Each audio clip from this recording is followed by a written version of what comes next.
नमस्कार, सबसे पहले आज की प्रमुख खबर। जिलाधिकारी ने की समीक्षात्मक बैठक। प्रधानमंत्री ने की आकाशवाणी केंद्र से मन की बात। बहादुरपुर प्रखंड के मोहम्मदपुर पंचायत के ग्रामीणों ने लगाया अनियमितता का आरोप। रामकृष्ण विवेकानंद आश्रम के द्वारा बांटा गया राहत सामग्री। बहादुरपुर प्रखंड के दिलावरपुर पंचायत में लगा पानी। डीडीसी ने की समीक्षात्मक बैठक। हिंदुस्तानी आवाम मोर्चा ने दिया 1 दिवसीय धरना। प्रतिरोधक क्षमता बढ़ाने के लिए कराया जा रहा है योगा।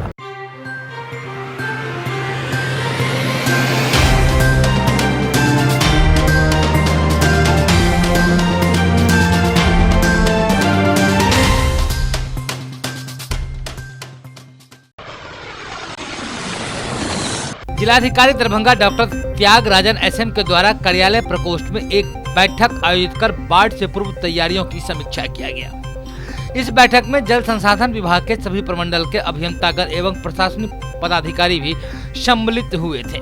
जिलाधिकारी ने कहा कि संपूर्ण दरभंगा जिला बाढ़ग्रस्त क्षेत्र है।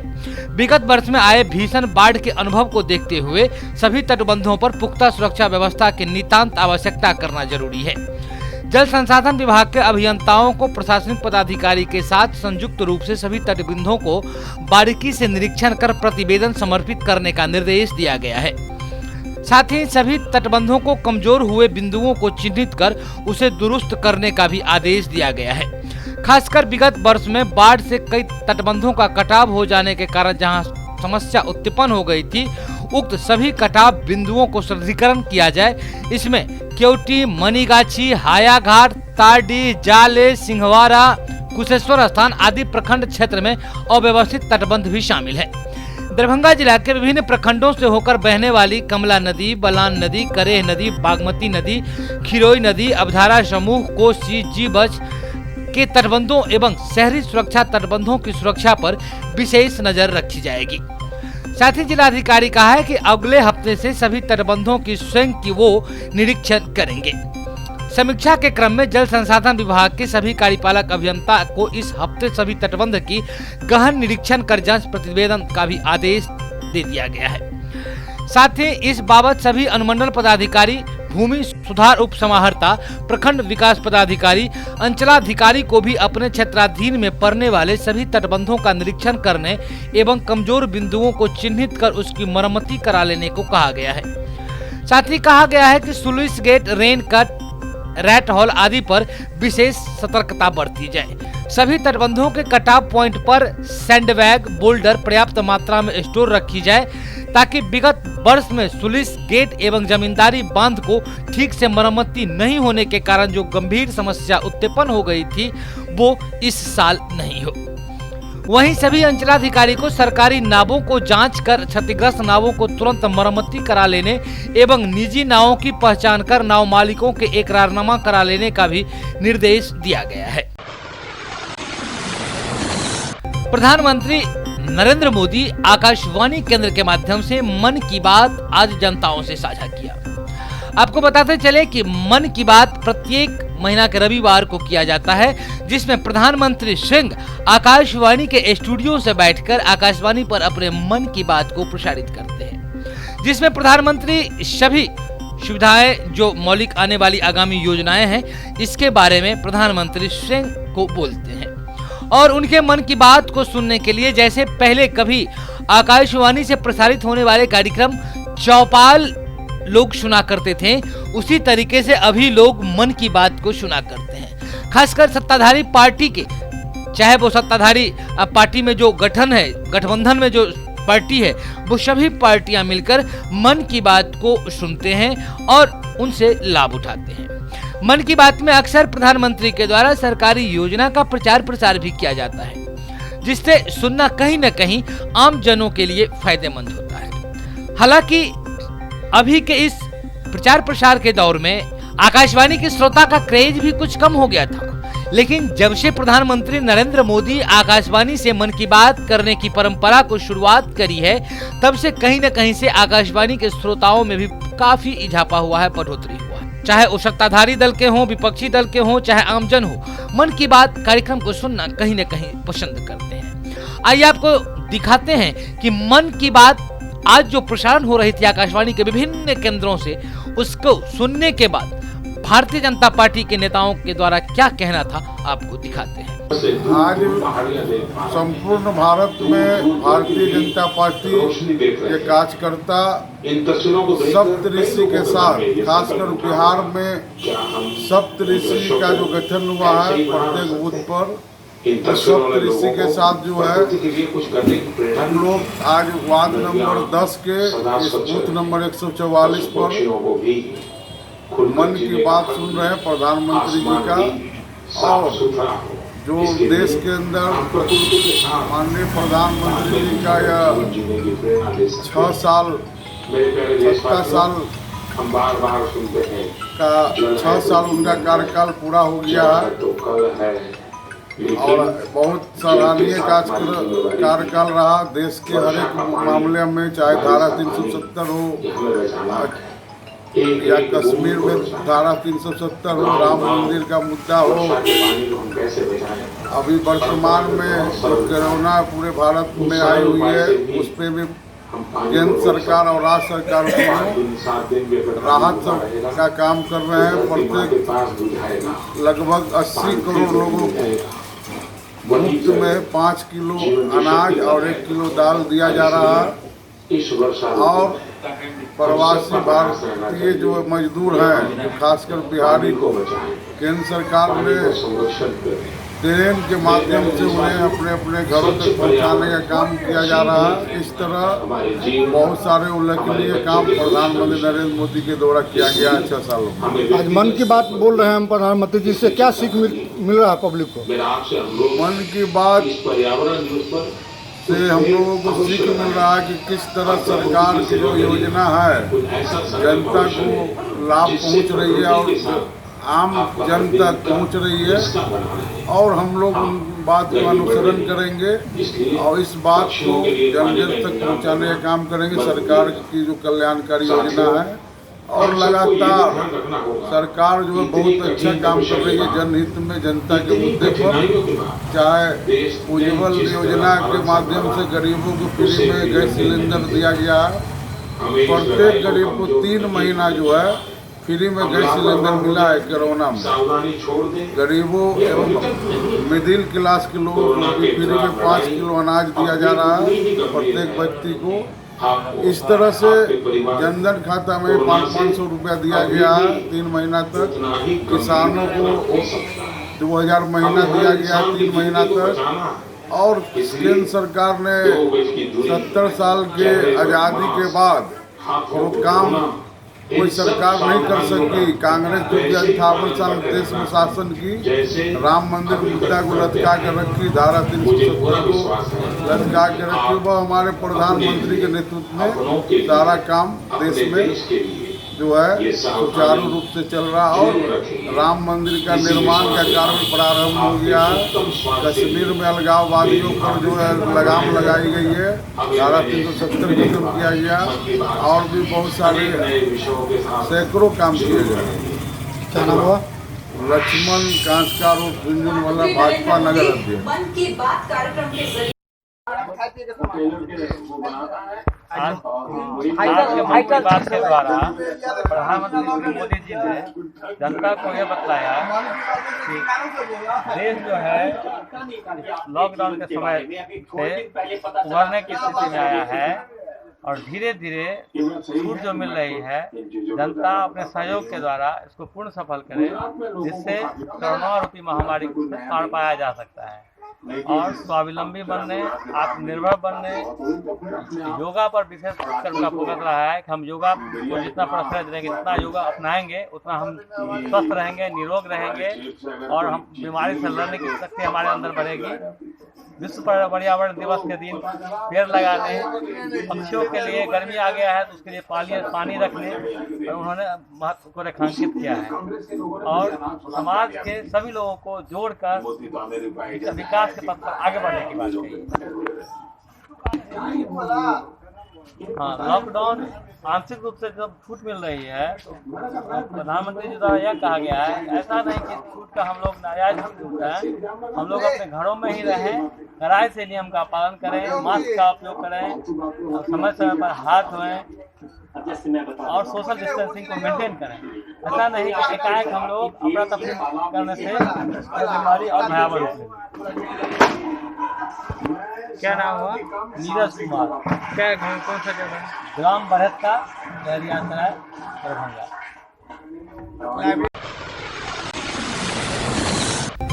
बहादुरपुर प्रखंड के मोहम्मदपुर पंचायत के ग्रामीणों के द्वारा वहां के हर घर नल जल योजना और नाला के निर्माण में संवेदकों के ऊपर आरोप लगाया है। ग्रामीणों का कहना है कि नाला का निर्माण जहां से शुरू होकर जहां तक अंत होनी चाहिए वहां तक नहीं किया गया। दूसरी बात कि नाले का निर्माण होने के बाद कुछ ग्रामीणों के द्वारा नाला को अतिक्रमण कर लिया गया है। पानी को नाला के अंदर से जाम कर दिया गया है, जिसके कारण नाला बंद पड़ा हुआ है। वहीं पर ग्रामीणों ने संवेदक के ऊपर यह आरोप लगाया कि संवेदक के द्वारा जो नाला का निर्माण किया गया है उस निर्माण में बहुत भारी अनियमितता का आरोप लगाया है। उनका कहना है कि एस्टीमेट जिस हिसाब से सरकार के द्वारा संवेदक को दिया गया था उस एस्टीमेट के मुताबिक कोई काम नहीं किया गया है। नाला के ऊपर से जो ढक्कन रखा गया है ढाल के, वो अभी से ही टूटने लगे हैं। साथ ही उन्होंने कहा कि हर घर नल जल योजना के माध्यम से जो हर एक परिवार के घरों तक पानी का कनेक्शन नल के माध्यम से जाना था, उसके माध्यम से भी पूरा काम पूरे पंचायत में नहीं किया गया है। किसी के घरों तक नलों की टोटी तो पहुंचा दिया गया है और किसी के घरों तक छोड़ दिया गया है। उन्होंने संवेदक के ऊपर कड़ी तरीके से निंदा भी किया है। आइए आपको दिखाते हैं कि ग्रामीणों ने मीडिया से मुखातिब होते हुए क्या क्या कही है। पत्रकार महोदय, मुझे कहना है कि आप जरा इंक्वायरी कर लेते कि इस गांव में बहुत घर में, मेरे यहाँ खास करके हम 10 घर इस वार्ड के इस गांव के वासी हैं, वहाँ आज तक न तो नाला गया और न हमारे घर में वो क्या कहते पानी गिरने वाला, वहाँ तक नहीं गया है। मेरे घर में 10 आदमी के हम लोग बासिंदा है, आप चल करके वहाँ देख सकते हैं। क्या रोड में जो नाला बना है, कैसा नाला बना है? नाला चुप न रहा, नाला आप देख रहे हैं, नाला जगह जगह जाम है।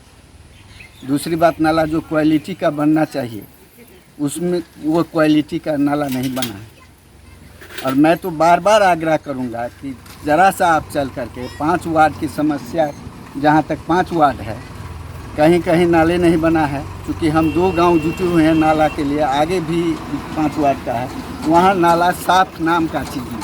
आश्वासन दिया गया, वो भी नहीं बना। नाला के लिए हम लोग को समस्या हर हमेशा है। आप भी अपने आंखों से चल कर के देख ले सकते हैं कि सही बोल रहे हैं ये लोग या गलत बोल रहे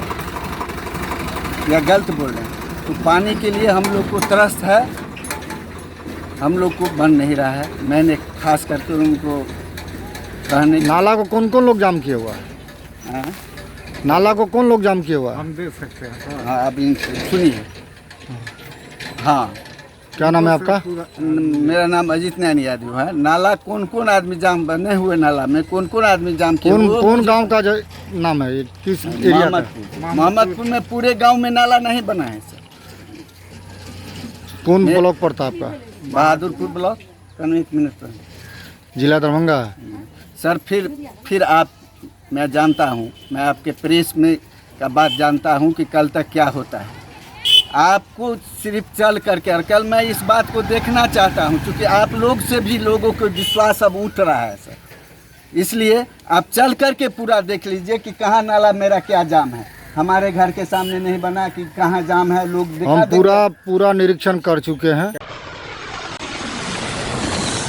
रामकृष्ण विवेकानंद आश्रम कोविड सेवा अपडेट के तरफ से चंदनपट्टी हायाघाट प्रखंड के समीप दीन एवं मजदूर गांव वाले के बीच करीब 40 परिवारों के बीच राहत सामग्री का वितरण किया गया, जिस पैकेट में चावल, दाल, सरसों का तेल, आलू, प्याज, मसाला, चूड़ा, मुरही, ब्रेड, बिस्किट एवं मास्क था।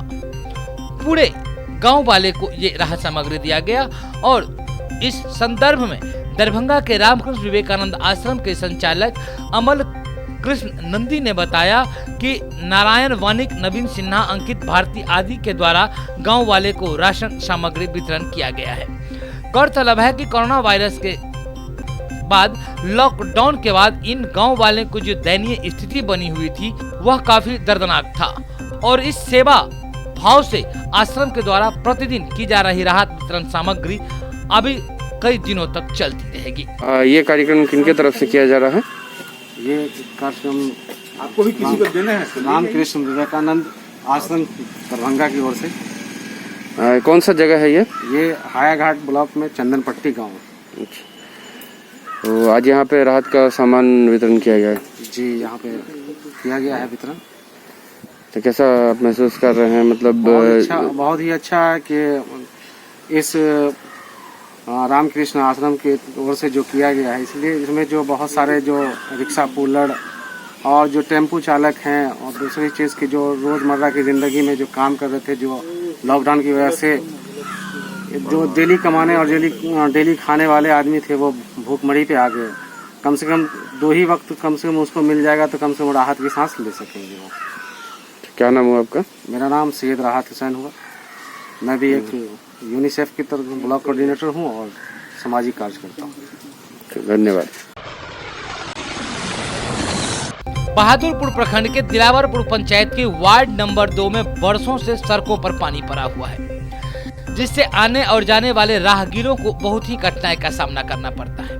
मालूम हो कि यहाँ के वार्ड सदस्य राकेश राम, मुखिया मनीषा कुमारी दोनों मिलकर कुछ समय पहले अधूरा नाला निर्माण कर छोड़ दिए हैं, जिसके कारण पूरे दिलावरपुर वासियों को बहुत ही कठिनाइयों का सामना करना पड़ रहा है और पानी भी गंदी है और इसी गंदे पानी से होकर रोज लोग आते हैं जाते हैं। अब सवाल ये उठता है कि वहाँ के जो वार्ड सदस्य हैं राकेश राम और मुखिया है मनीषा कुमारी, इन दोनों ने मिलकर कुछ समय पहले नाले निर्माण का कार्य शुरू किया, लेकिन बीच में ही ये नाला निर्माण का काम छोड़ के भाग गए या काम छोड़ दिए, लेकिन उसके बाद फिर उसकी सूध लेने वाला कोई नहीं हुआ।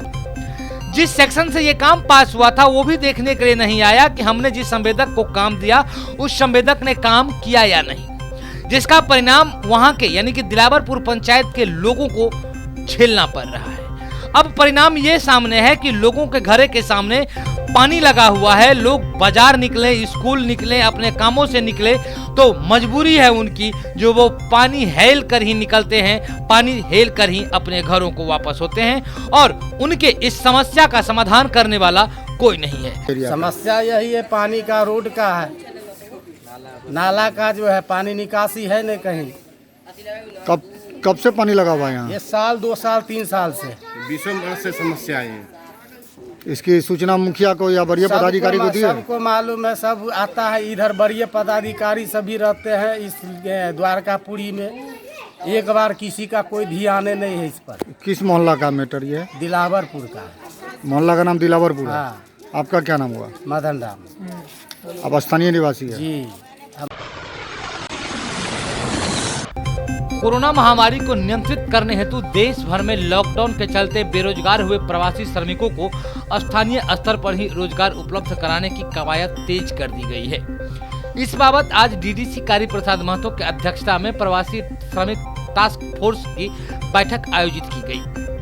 डीडीसी के द्वारा बैठक में बताया गया कि लॉकडाउन अवधि में राज्य के बाहर से आए हुए श्रमिकों को रोजगार प्रदान करने के हेतु अब तक 37,416 श्रमिकों का स्किल मैपिंग कराया गया है। साथ ही कोविड पोर्टल पर भी डाटा एंट्री कर दिया गया है, जिसमें से 16,384 श्रमिक कुशल एवं अर्धकुशल वर्ग के हैं और विभिन्न क्वारंटाइन वर्ग में काम कर रहे हैं। उन्होंने बताया कि जिला में अव्यवस्थित विभिन्न सरकारी एवं निजी उद्यमों, निर्माण एजेंसियों के द्वारा कुशल एवं अकुशल श्रमिकों, कारीगरों, मैकेनिकों से काम लेने की इच्छा व्यक्त किया गया है। इसमें सरकार की एक बड़ी निर्माण एजेंसी भवन निर्माण प्रमंडल दरभंगा के द्वारा 100 स्किल्ड और सेमी स्किल्ड श्रमिकों की डिमांड भी शामिल है। डीडीसी ने बताया कि उन्हें जिला उद्योग केंद्र दरभंगा के द्वारा 100 स्किल्ड श्रमिकों की सूची उपलब्ध करा दी गई है। गौरतलब है कि राज्य सरकार के द्वारा प्रवासी श्रमिकों को राज्य में ही रोजगार प्रदान करने के लिए बृहद कार्य योजना पर कार्य किया जा रहा है। कोविड पोर्टल पर नियंत्रित किए गए श्रमिक श्रम संसाधन विभाग के पोर्टल पर स्वतः इंपोर्ट हो जाता है। श्रम संसाधन विभाग के पोर्टल पर ही विभिन्न निर्माण एजेंसियों के द्वारा डिमांड भी पैलेस की जाती है। डीडीसी ने बताया कि श्रम संसाधन पोर्टल पर 24,612 श्रमिकों का डिमांड भी पेश किया गया है। जिसमें जिला उद्योग केंद्र के द्वारा 7,437 स्किल्ड श्रमिकों की सूची भी उपलब्ध करा दिया गया है। वहीं ऑनलाइन स्किल्ड सामान्य श्रमिकों को मनरेगा योजना के तहत आच्छादित कार्य भी दिया जा रहा है। बताया गया कि 1 अप्रैल 2020 के बाद अब तक 36,337 श्रमिकों को मनरेगा जॉब कार्ड निर्गत कर दिया गया है, जिसमें से 42,130 श्रमिकों को कार्य भी आवंटित किया गया है, जबकि 5,217 श्रमिकों को क्वारंटाइन केंद्र में मनरेगा योजना के तहत भी कार्य दिया गया है। साथ ही उन्होंने बताया कि DRDA दरभंगा में प्रवासी श्रमिकों को रोजगार से आच्छादित करने के हेतु एक कोषांग का भी गठन किया गया है। यह कोषांग विभिन्न विभागों के कॉन्टैक्ट नंबर जारी करेगा, जहां से श्रमिकों को डायरेक्ट बैंक से लोन प्राप्त करने के लिए भी फैसिलिटी प्रदान की जाएगी। इस बैठक में LDM, महाप्रबंधक जिला उद्योग केंद्र भवन, पथ, ग्रामीण कार्य एवं लघु सिंचाई प्रमंडलों के कार्यपालक अभियंता भी उपस्थित थे। बिहार में बढ़ते अपराध को देखते हुए हिंदुस्तान आवाम मोर्चा सेकुलर के कार्यकर्ताओं के द्वारा 1 दिवसीय धरना का आयोजन किया गया। धरना का आयोजन करते हुए जिला अध्यक्ष RK दत्ता ने कहा कि बिहार सरकार हर मोर्चे पर विफल रही है। एक तो लॉकडाउन और कोरोना वायरस की महामारी जैसे सुविधाओं में बिहार सरकार हर मोर्चे पर विफल है, वहीं तरफ इस महामारी के समय में भी बिहार सरकार अपराध को रोकने में भी विफल है। उन्होंने बताया कि गोपालगंज, समस्तीपुर, कई जिलों में लगातार जघन्य अपराध किए जा रहे हैं और अपराधी के ऊपर पुलिस के द्वारा कोई कार्रवाई नहीं की जा रही है। इसी को लेकर हिंदुस्तानी आवाम मोर्चा सेकुलर के द्वारा 1 दिवसीय धरना कार्यक्रम किया गया है, जिस धरना कार्यक्रम का नाम दिया गया हिंदुस्तानी आवाम मोर्चा के तरफ से धिक्कार दिवस। और धिक्कार दिवस के अंतर्गत इन लोगों ने अपने मुंह पर मास्क पहनकर बिहार सरकार के प्रति विरोध जताया है। आइए आपको दिखाते हैं कि धरना स्थल पर धरना दे रहे धरनार्थियों ने मीडिया से मुखातिब होते हुए क्या कहा है। आज बिहार में बढ़ते अपराध, प्रवासी मजदूरों की हो रही फजीहत और बेमौत, गोपालगंज जिले के कुचाई कोट के विधायक अमरेंद्र पांडे उर्फ पप्पू पांडे के द्वारा तिहरे हत्याकांड को अंजाम देने, दरभंगा में कुशेश्वर स्थान पूर्वी के घोड़दौड़ में विपिन पासवान के हत्याकांड, समस्तीपुर के जिले के घटहो ओपी के बंगराहा के 12 वर्षीय सुमित कुमार की हत्या और लगातार बिहार में बढ़ रहे अपराध के खिलाफ, महिला उत्पीड़न के खिलाफ आज हम लोग हिंदुस्तानी आवाम मोर्चा हम सेकुलर की ओर से धिक्कार दिवस मनाने का काम कर रहा है। और इस धिक्कार दिवस के माध्यम से बिहार सरकार और केंद्र सरकार की जो उदासीनता है उसको हम लोग उजागर कर रहे हैं।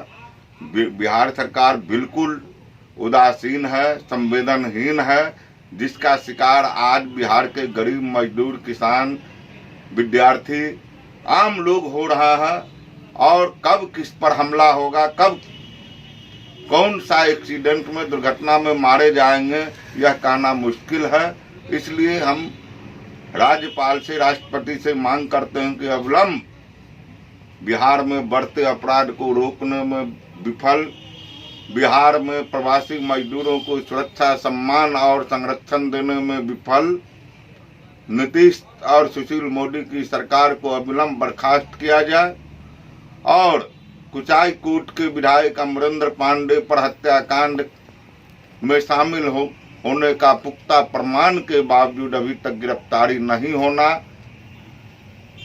यह जो है सरकार की विफलता को दर्शाता है। इसलिए हम जदयू विधायक सहित तमाम अभियुक्तों की गिरफ्तारी की मांग करते हैं और कुशेश्वर स्थान घोड़दौड़ में जो विपिन पासवान की हत्या हुई है उसके हत्यारों को अभी एकमात्र चौकीदार की गिरफ्तारी हुई है और हम वहां कुशेश्वर स्थान पूर्वी में विपिन पासवान हत्याकांड में शामिल सभी अपराधियों की गिरफ्तारी की मांग करते हैं। साथ ही मृतक के परिवार को सरकारी नौकरी और 10 लाख रुपया देने की मांग करते हैं। यदि ऐसा नहीं होता है, हम लोग लॉकडाउन के बाद प्रवासी मजदूरों के सवाल को लेकर, बढ़ते अपराध के सवाल को लेकर विशाल प्रदर्शन करने का भी काम करेंगे। अभी जो है बीजेपी ऑनलाइन वोटिंग की मांग कर रही है, इस पे आप क्या कहना चाहेंगे? हमारी पार्टी के राष्ट्रीय अध्यक्ष माननीय जीतन राम मांझी जी ने स्पष्ट कर दिया है और सभी जिला अध्यक्षों से, सभी पदाधिकारियों से, सभी कार्यकर्ताओं से उन्होंने राय मशविरा किया है और इस निष्कर्ष पर उन्होंने पहुंचा है कि ऑनलाइन वोटिंग कहीं से भी उचित नहीं है।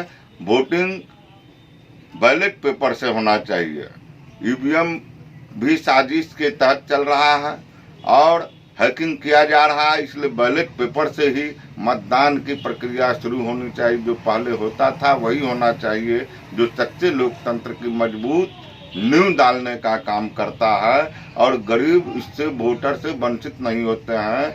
आज इस देश की शिक्षा व्यवस्था चौपट है, गरीब पढ़े लिखे नहीं है, मजदूर पढ़े लिखे नहीं है, सब लोगों के पास मोबाइल नहीं है, ऑनलाइन अप्लाई करना, ऑनलाइन वोट देना नहीं लोग जानते हैं और ऑनलाइन की चूँकि बीजेपी वालों ने जो है मीडिया को मैनेज कर लिया है, टेक्निकल को जो है तकनीकी को जो है मैनेज किया है, इसलिए वह ऑनलाइन वोटिंग का जो है समर्थन करती है, ऑनलाइन वोटिंग प्रणाली लागू करना चाहती है, जो भारत जैसे देश में या बिहार में कभी सफल नहीं हो। नाम आपका?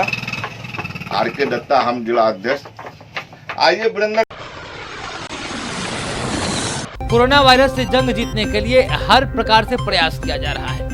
कोई भी ऐसा साधन नहीं है जिसे मनुष्य छोड़ने को तैयार है ताकि कोरोना वायरस हार सके। और जब से इस बात की खुलासा हो गई है कि कोरोना वायरस को हराने के लिए आपके शरीर के प्रतिरोधक क्षमता को बढ़ाना यानी कि इम्यूनिटी को बढ़ाना सबसे बेहतर कारगर उपाय साबित हो रहा है, तब से लोगों को अपने इम्यूनिटी सिस्टम बढ़ाने की तरफ आकर्षित कर लिया गया है।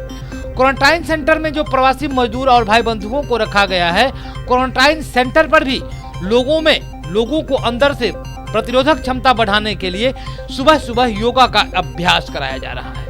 आप टीवी स्क्रीन पर देख सकते हैं कि किस तरीके से इन लोगों का इम्यूनिटी सिस्टम को बढ़ाने के लिए जयप्रकाश जो कि योग के शिक्षक हैं, उनके द्वारा योगा करवाया जा रहा है क्वारंटाइन सेंटर में रह रहे श्रमिकों के द्वारा। वहीं दूसरी तरफ जैसा कि बिहार सरकार ने निर्देश दिया था कि अब श्रमिकों को अपने राज्य में ही रोजगार उपलब्ध कराया जाएगा, तो कहीं न कहीं ये बातें धरातल पर उतरती हुए भी नजर आ रही है। कमोबेश हर एक जिला में मनरेगा का कार्य शुरू कर दिया गया है, कंस्ट्रक्शन से संबंधित कार्य को भी शुरू कर दिया गया है और आगामी बाढ़ के मद्देनजर ध्यान को रखते हुए भी तटबंध का कार्य भी शुरू कर दिया गया है। आप टीवी स्क्रीन पर देख सकते हैं कि किस तरीके से सिंहवाड़ा के दक्षिणी भाग में यानी कि दक्षिणी सिंहवाड़ा में मालिकाना बांध का सुदृढ़ीकरण किया जा रहा है, बांध को मजबूत किया जा रहा है ताकि बाढ़ आने से पहले ही बांध को पूरी तरीके से मजबूत कर लिया जाए। उसके बाद दूसरी तस्वीर बाबा भागेश्वर नाथ मंदिर का प्रोटेक्शन दीवार बनाया जा रहा है जो कि दक्षिण सिंहवाड़ा पंचायत का है, सिंहवाड़ा प्रखंड के सिंहवाड़ा पंचायत का है। आप देख रहे हैं जो किस तरीके से जो बिहार सरकार ने एक आदेश जारी किया था कि मनरेगा के तहत मजदूरों को जल्द से जल्द और ज्यादा से ज्यादा काम दिया जाए, कहीं न कहीं धरातल पर नजर आ रही है।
Angel high school, angel girls high school, Bhigo Darbhanga. हमारे यहाँ का रिकॉर्ड रहा है कि 100% एग्जामिनेशन में बच्चे सिक्योर करते हैं, रिजल्ट 100% होता है। Smart classes, indoor outdoor games, judo karate, नृत्य एवं संगीत, सेल्फ डिफेंस के अंतर्गत martial art classes specially girls के लिए 25,000 बुक्स कलेक्शन युक्त बड़ी लाइब्रेरी, 5वीं से लेकर 12वीं तक के बच्चों के लिए फिजिक्स, केमिस्ट्री, बायोलॉजी एवं कंप्यूटर का बेहतरीन लैब व स्पेशलिस्ट फैकल्टीज, सीसीटीवी युक्त वर्ग कक्ष, खेलने के लिए बड़ा व मुफ्त खेल का मैदान, दूर से आने जाने वाले बच्चों के लिए वाहन की सुविधा।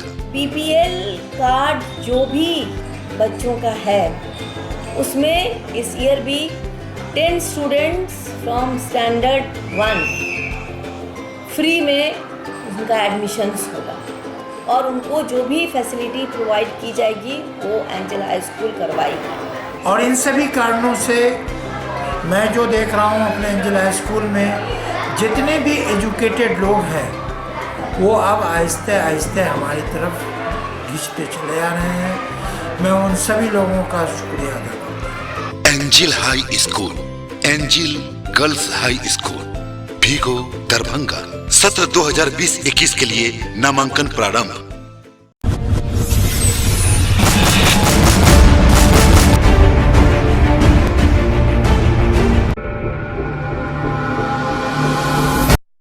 Manners public school senior branch Dilawarpur Darbhanga.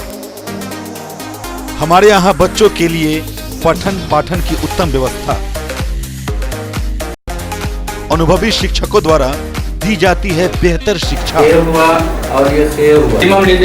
बच्चों के खेलने के लिए मुफ्त खेल का मैदान, हॉस्टल की भी उत्तम व्यवस्था, हॉस्टल में रहने वाले छात्रों के लिए शुद्ध एवं पौष्टिक भोजन की भी उत्तम व्यवस्था है। Hello friends, my name is Anisha Kumari, I read in class 6। मैं अपने स्कूल के बारे में बताना चाहती हूँ। मेरा स्कूल बहुत अच्छा है। यहाँ पे अलग अलग चीज़ सिखाई जाती है, कला प्रतियोगिता होती है, स्पोर्ट्स होते हैं और यहाँ पे कंप्यूटर लैब, स्मार्ट क्लासेस है और स्कूल से बहुत खुश हूँ। मैनर्स पब्लिक स्कूल में अच्छा से अच्छा शिक्षा देना चाहते हैं। शिक्षा के माध्यम से हम बच्चे को जिस क्षेत्र में जाना चाहते हैं, चाहे वो मिथिला पेंटिंग हो, चाहे वो मतलब ड्राइंग हो, जो भी है कला हो, जिस क्षेत्र में हमारे बच्चे जाना चाहते हैं उसके लिए हम तत्पर रहते हैं।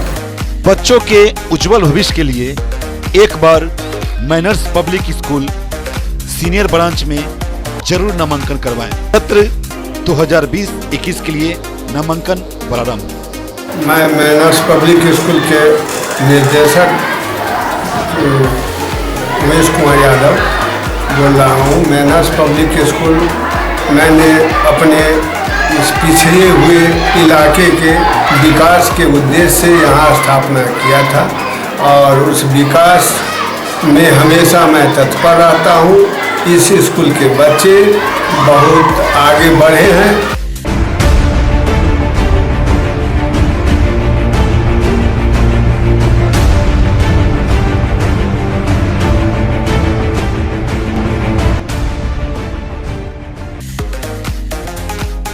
Manners public school junior branch Dilawarpur Darbhanga.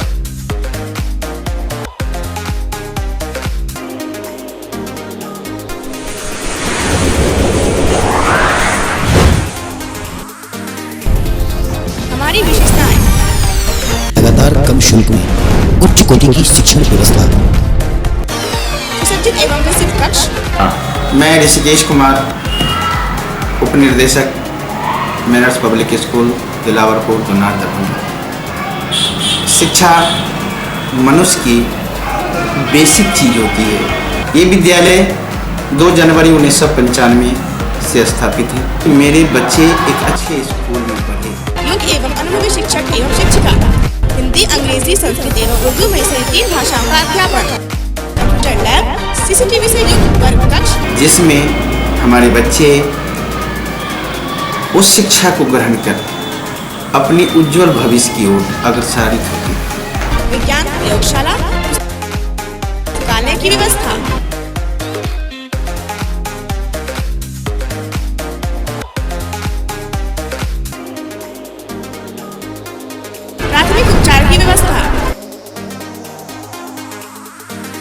Kalpana Kumari, प्रधानाध्यापिका manners public school की ओर से आप सभी अभिभावकों का तहे दिल से शुक्रिया करती हूँ, जो आप लोगों ने मेरा अभी तक इतना सहयोग किया है और आगे भी आपसे उम्मीद करती हूँ कि आप हमारे उम्मीद में आप सहयोग हमेशा बनाए रखेंगे। अंकन के लिए 2020 और 21 सत्र के लिए आप लोग हमसे फिर से एक बार संपर्क करें। धन्यवाद। हमारा लक्ष्य स्वाध्याय, स्वावलंबन, अनुशासन, समय पालन, सेवा भाव, मातृ पितृ एवं गुरु। सत्र 2020-21 के लिए नामांकन प्रारंभ।